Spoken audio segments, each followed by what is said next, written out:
এই জাতিকে ধর্মের ভিত্তিতে আর কাউকে বিভাজন করতে দেওয়া হবে না বলে হুঁশিয়ারি দিয়েছেন জামাতের আমির ডাক্তার শফিকুর রহমান। পাশাপাশি প্রতিটি দলকে গণতন্ত্রের প্রতি শ্রদ্ধাশীল হবার আহ্বান জানিয়েছেন তিনি।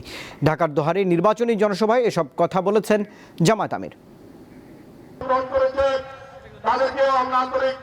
ত্রয়োদশ জাতীয় সংসদ নির্বাচনের প্রচার প্রচারণার শেষ মুহূর্তে পদ্মাপাড়ের উপজেলা দোহারের জয়পাড়া বড় মাঠে জনসভার আয়োজন করে দোহার নবাবগঞ্জ জামায়াতে ইসলামী।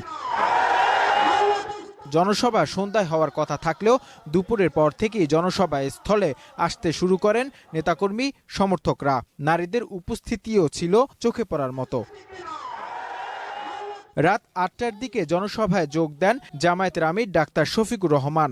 একবার জামায়াতে ইসলামীকে সুযোগ দেওয়ার অনুরোধ জানিয়ে তিনি বলেন, এই দেশকে আর কেউ বিক্রি করতে পারবে না। আমরা ধর্মের ভিত্তিতে আর কোনো বিভাজন কাউকে করতে দেব না। যারা অতীতেই বিভাজন করেছে তারাই অন্যদের সবচেয়ে বেশি সর্বনাশ করেছে। আমরা এই গণদুশমনদেরকে রুখে দেব।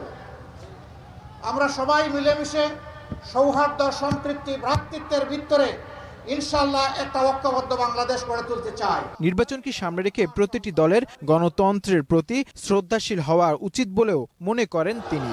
আমরা নতুন বাংলাদেশ গড়তে চাই। আমরা পরিবর্তনের পক্ষে স্লোগান দিতে চাই। আমরা সাফ জানিয়ে দিতে চাই, আমরা ভাঙবো কিন্তু মদ খাবো না। ত্রয়োদশ জাতীয় সংসদ নির্বাচনের প্রচার প্রচারণার শেষ মুহূর্তে দোহারের জয়পাড়া বড় মাঠে নির্বাচনী জনসমাবেশের মধ্য দিয়ে শেষ হলো বাংলাদেশ জামায়াতে ইসলামের নির্বাচনী জনসভার শেষ পর্ব, যেখানে বক্তব্য রেখেছেন দলটির আমির ডাক্তার শফিকুর রহমান। নারীর ক্ষমতায়ন, ন্যায় ইনসাফ প্রতিষ্ঠা ও দুর্নীতিমুক্ত বাংলাদেশ গড়ার প্রত্যয় ব্যক্ত করেন তিনি। নূর আলম, দীপ্ত সংবাদ, দোহার, ঢাকা।